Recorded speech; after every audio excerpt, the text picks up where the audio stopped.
This is our Pinot Gris Pinot Noir co-fermentation. It's from a vineyard in the South Salem Hills called Vita Springs. These vines of Pinot Gris and Pinot Noir are own-rooted old vines that were planted in the early 80s.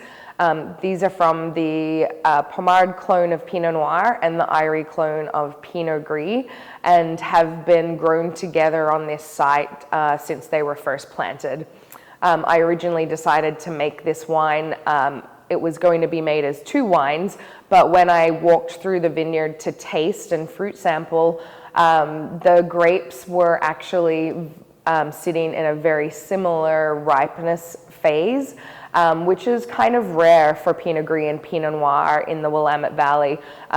Pinot Gris is a mutation of Pinot Noir, but it's typically later ripening than Pinot Noir in the Willamette Valley, so I wasn't expecting to pick the Pinot Gris at the same time.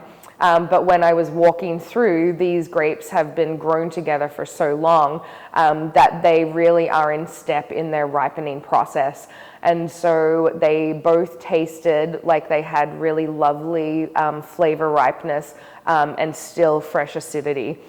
This vineyard sits at higher elevations for the Willamette Valley. It sits at around 750 feet elevation, so the acid is really well maintained here. When I did pick them both together, I brought them into the cellar and layered them in the fermenter together. So a layer of Pinot Noir, a layer of Pinot Gris. It was like a layer cake until the fermenter was full. I did a light foot tread and simply left them fermenting to dryness, and then transferred them into a neutral barrel for malolactic fermentation and élevage.